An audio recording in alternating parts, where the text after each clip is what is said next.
Welcome to the deep dive. Today we're looking into a story that's, well, it's incredibly dark. It's about this group of friends, starts with desperation, and spirals way, way out of control. hmm Our mission, really, is to unpack how one, let's call it an occult solution to a very real problem, ends up costing them everything over, like, 2 decades. We're talking murder, betrayal, this relentless cycle of vengeance. Yeah, and what hits you right away from the source material is just how trapped they become. It's this huge moral bind. Right. A case off with college students, sure, but it's not just dabbling. They're trying to defend themselves from some genuinely nasty people using supernatural means. And that first act sets up this entity, King Sorrow, who just keeps demanding more. It eats away at them. And it all starts with one guy, Arthur Oakes. He seems like a good student, Dean's List at Rackham College, trying to keep his head down. Right, while his mother, Erin Oakes, is actually in prison. A political prisoner, the text says. But focusing on studies, that gets impossible when Jane Nicewander and Ronnie Volpe show up. Jane and Ronnie. Yeah, they're described as violent drug dealers, and they target Arthur specifically. How do they get to him? They use his mother's safety against him. Leverage. The demand he has to steal. From the university library's special collection, no less. Priceless books. Okay, but the type of books. That detail is fascinating, isn't it? It's not just rare editions. No, Jane specifically wants volumes of anthropodermic bibliology. Books bound in human skin. Exactly. She calls them the skin book. Oh. It's chilling. So right from the start, it's not just theft. It's forcing Arthur into something deeply violating, profane even. He's crossing a huge line before any magic even enters the picture. Absolutely. He's stealing things like first editions of Jack London's White Fang, The Complete Angler. Irreplaceable stuff. And the sources really stress the damage this does to him morally. But it gets worse, doesn't it, with Jane's sister, Tana? Yeah. That's maybe the cruelest part. Jane offers Tana to Arthur, calls her a sweetener for the deal. And Arthur has this horrible realization. He hasn't just compromised himself. Jane's basically used him as a weapon against Tana, used him to abuse her sister. That feeling must have been unbearable, being twisted like that. It seems like it. That feeling, combined with the extortion, the fear for his mother, it all just builds up. It's this immense pressure. And that pressure cooker situation is what pushes him and his friends towards something unconventional. Totally unconventional. They can't go to the police, clearly, so they turn to Colin Wren. Ah, Colin. Tell us about him. He's kind of the catalyst here. In a way, yeah. He's wealthy, described as slick. His grandfather, Llewellyn, was some kind of government researcher. Into weird shit, as the source puts it. Pretty much ESP, ghosts, that kind of thing. Apparently, he even studied the psychic residue of known killers, like someone called Elwood Hondo. A homicidal maniac. Why is that detail relevant? Studying killers. Well, it suggests Llewellyn wasn't just looking into benign hauntings. He was researching intense malevolence, maybe its energy signature. It connects their desperation directly to the darker side of things. Okay, so the group, Arthur, Colin, these psychic twins, Van and Donna McBride, and Allie Shiner, they meet up. Right, at Colin's place, the Briars, which has his grandfather's weird cabinet of curiosities. So it sounds like this was almost set up for something strange to happen. Maybe. Yeah. Initially, the plan was just like a test with the twins' psychic abilities. But Arthur's crisis with Jane, that completely changes the agenda. They shift gears towards the occult. Deep dive into it.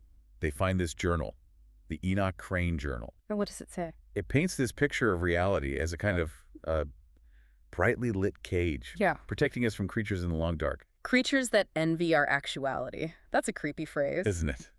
And they decide to summon one, not just any creature, but a powerful one, King Sorrow. Why him specifically? Was he supposed to be controllable? The journal probably detailed him, maybe suggested he could be bargained with. Colin makes the deal. It's a steep price. A human heart. A life given. In exchange for? Protection. Action. The entity will act for the group. And the first names they offer up. Jane Nicewander and Ronnie Volpe. They're tormentors. Exactly. The deal is struck. King Sorrow is promised. He'll be born into their world on Easter morning. So the immediate problem is solved. Jane and Ronnie are dealt with by this entity, but that's not the end of it, is it? Not even close. That's the horrifying twist they discover pretty quickly. The deal wasn't a one-off payment. Oh, no. King Sorrow demands an annual sacrifice. It's a recurring cost. So the vengeance they sought becomes this endless tax on their souls, basically. Exactly. A never-ending tax. Yeah. And it forces them, slowly to become the kind of people they initially fought against. They have to keep feeding the beast. Mm-hmm. The group, and the irony is thick here, they get called the Get Even Gang. Mm-hmm. They now have to choose who dies next every year. They go from being victims to, well, perpetrators of this ongoing occult violence. Okay, so who's next? The second sacrifice. They aim higher, in a way, at a societal threat, Horatian Matthews. The white supremacist you mentioned earlier. Yeah, the domestic terrorist type. And this happens on that flight, BA-238, mid-Atlantic. So this is where their secret pact bursts onto the world stage? Big time. And Allie Shiner, she's the one who has to carry it out. Reluctantly, it sounds like. How does it happen? The source describes it. It's brutal. She uses a corkscrew, stabs him in the neck, and just before she does it, this weird occult tattoo appears on her chest. Like a brand signifying the pact. Seems like it. She's invoking King Sorrow. It's raw, desperate. Apparently she yells something about him being an evil motherfucker. Wow. Okay, so the plane. What happens to the plane? It gets ripped apart but somehow manages to land. Chaos. And immediately the government swoops in. To investigate. Or to cover up. Mostly cover up, it seems. Allie's kind of protected, but also managed by these FBI agents, Simon and Garfinkel, believe it or not. Seriously? Okay. And they're way more interested in spinning a story than finding out what really happened. They want a narrative everyone can swallow. So what's the official story? They pressure Allie hard. Make her sign a statement saying F-16s collided nearby while trying to avoid the airliner. Total fiction. Why that elaborate lie? Why not just say Matthews had a heart attack or something? Because the damage to the plane was too extreme. Or maybe because they suspected something else was involved. They were terrified of the supernatural aspect getting out. One agent actually tells Allie, everyone loves a happy ending, just stick to the script. So the cover-up starts at a high level. And you mentioned Colin Wren. He had resources, right? Intelligence access. Yes, that's a crucial point we need to weave in. Through his grandfather's connections, or tech, Colin has access to something called Dragonware. Dragonware? What's that? Sounds like high-level intelligence software, tracking systems. They could likely see what the government was doing, what they knew. So they had advanced intel, but they still relied on these bloody occult sacrifices. Seems so. It highlights this strange clash, doesn't it? High-tech surveillance on one hand, ancient bloody rituals on the other. Maybe the tech couldn't actually stop King Sorrow, only observe the fallout. Or maybe the pact was just too powerful to break. The cover-up couldn't last forever, though. Nope. It blows up when Van McBride, one of the psychic twins, writes a book. Satanic Skies. The impossible true story of BA-238. Not subtle. Not at all. Yeah. He basically tells the world about the occult stuff, puts a giant target on himself and his sister, Donna. And the government reaction changes then, from covering up for Allie to hunting the twins. Yeah. Ruthlessly. It shows how panicked the authorities really were about King Sorrow being real. They needed info, needed to understand or control it. So Van and Donna are captured. Yep. Held separately in these grim motel rooms, interrogated brutally by government security teams, agents named Valentine, Francis, Mr. Francis. What kind of interrogation are we talking about? Psychological and physical. Torture, basically. Yeah. Trying to break them. Van gets repeatedly subjected to freezing water, physical abuse.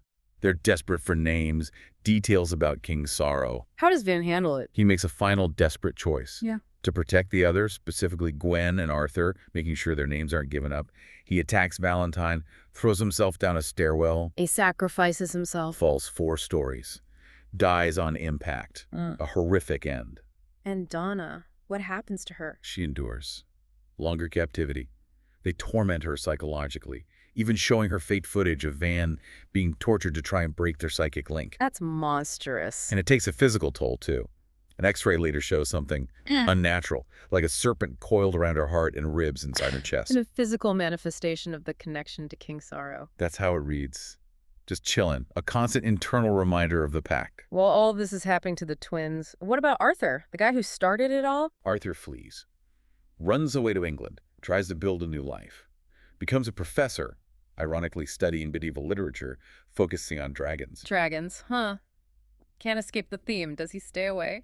He comes back eventually, briefly, still haunted by everything you imagine, but he never really gets free. His fate is, well, it's one of the biggest betrayals in the whole story. What happens? He doesn't die fighting the entity. He's murdered by Colin Wren. Colin kills him, his own friend. Why? That's the shocking part. It happens in this underground chamber in Cornwall's Slaughter Bridge. Colin uses some kind of mystical sword. But why? What was the motive? Wasn't Colin part of the pact too? He was. But this seems like a cold, calculated human decision, not something driven by King Sorrow. Colin actually lies about it at first. Tells Gwen, another member of the group, that Arthur had to be declared dead for her sake, like it was a noble sacrifice. But that wasn't the truth. No. Later, the full, ugly truth comes out when Colin confronts Gwen. He says, "You're the one who had to be stopped, Arthur." He saw Arthur as a threat, a liability to the group's survival, maybe to his own control over it. Wow. Just executing a friend because he saw him as inconvenient, that's colder than the entity itself. It really is. It's a purely human darkness cutting through the supernatural horror. This must devastate the remaining group, especially Gwen Underfoot. You mentioned her. What's her role? Gwen is described as the moral center. Very grounded. She's an EMT, practical, gives good advice. But Arthur's murder and everything else, it changes her. She becomes completely dedicated to fighting King Sorrow. How does she even start? It's fascinating. She starts talking to Arthur, or maybe a hallucination of Arthur, like his ghost is guiding her. She shifts from being the practical one to immersing herself in the same arcane research that he used to summon the thing. Now she's looking for a way to banish it. Does she find anything? A way out? She pieces together what's needed. It's like a ritual shopping list. The Enoch Crane journal, which is missing by now. Something called dragon tears, a poison, and a martyr's robe. A martyr's robe made of what? Woven from human hair. Supposedly offers protection from the dragon's gaze. It's fire. Okay, this is getting deep into ritual magic. Deep. She even considers this terrifying idea, pulling Arthur's soul back from the long dark to use him as a weapon against King Sorrow. Use his spirit against the entity. That's intense. It shows how desperate she is. Her final plan is basically a suicide mission. She plans to sacrifice herself. Yes. On Easter Sunday, timed for when King Sorrow is supposedly weakest, most vulnerable, and the location. The Brooks Library Special Collection. Back where it all began, with Arthur's theft. Exactly. Full circle. It's also the only building on campus that survived this big fire back in 1840. Symbolic, maybe. A place of preserved knowledge against this cosmic chaos. So the final confrontation happens there. What's it like? Intense. Gwen faces the Dragon King Sorrow, presumably in a more draconic form now. She's right up close to its fire. The others, Allie, Tana, and Robin, who seems to be another figure involved later, are huddled under that martyr's robe for protection. Does she succeed? Does she banish it? She fulfills her role as the sacrifice. She dies, initially. In the ambulance on the way out, feels this sharp pain like a spear. But then, something happens. She comes back. Miraculously. A doctor, a Czech doctor specifically noted in the text, observes her wounds healing at an impossible rate. Instantaneously, almost. She absorbed immense magical energy in that confrontation. So Gwen survives, kind of resurrected. Is that the end? Is King Sorrow gone? If only it were that simple. There's one final devastating twist, an unintended consequence. It comes from Donna. Donna, the surviving twin, what does she do? She's endured so much. Seeing her brother die, the torture. She decides that just killing the next designated victim on King Sorrow's list isn't enough. It won't stop the cycle, won't stop the pain, so she lashes out psychically in blind rage. King Sorrow. It seems so. Or maybe he just lashes out using the connection, and King Sorrow responds. But not against Donna. Who does it target? It attacks the Black Cricket Women's House of Correction in Vermont. The prison, where Arthur's mother Erin was held. Exactly. The entity, the dragon, just levels the place. A 4-story building, completely destroyed. Oh my God. The casualties. Over 400 people killed, Right. including Daphne and Icewander. Jane and Tana's mother. Yes, who was also an inmate there. The sins of the children, quite literally destroying the parent. The ultimate collateral damage from that initial pact. What a completely devastating arc, just layer upon layer of tragedy. It really is. So let's recap this deep dive. It started with Arthur's theft, born of desperation. That led indirectly to his own murder by his friend Colin. We saw Van and Donna, the twins, hunted and tortured by the government. Van dying to protect others, Donna left psychically scarred. Right. Allie Shiner involved in this horrific event on the plane, spiraling into guilt. Yeah, carrying that weight. And Gwen, the moral compass, having to literally die and come back to life just to try and stop the entity they summoned in the first place. The cost is just immense for everyone involved, and that core tension never really goes away. King Sorrow was summoned to solve a real problem. Human evil, Jane and Ronnie's cruelty. But using that kind of power. Every act of vengeance just planted the seeds for more destruction. It's like the entity reflected back whatever darkness or even nobility they brought to it, Remember Llewellyn studying the killer Elwood Hondo? Maybe King Sorrow could draw on that kind of energy, or later, maybe something from Arthur's spirit. It's this awful feedback loop. They had arcane knowledge. Colin had this high-tech dragonware surveillance. They even had a supernatural entity supposedly on their side. And none of it brought them safety. None of it saved them from the consequences, from the mounting price. Which brings us to a final thought for you, the listener. After tracing all this horror, all this occult power and sacrifice, who's the one person connected to this whole mess who actually walks away unscathed from that final catastrophic prison destruction? It's Daphne Nicewander, Jane and Tana's mother, the convicted felon. How did she survive? Pure chance, it seems. She'd been relocated to a supermax facility just before King Sorrow hit Black Cricket. So the source material kind of leaves you wondering. Does real security, real survival come from wealth or magic or secret pacts? Or is it sometimes just dumb luck? Being in the wrong place, or in her case, the right wrong place at the right time. Something to think about. The randomness of fate versus these grand, terrible bargains. That's the note we end on for this deep dive.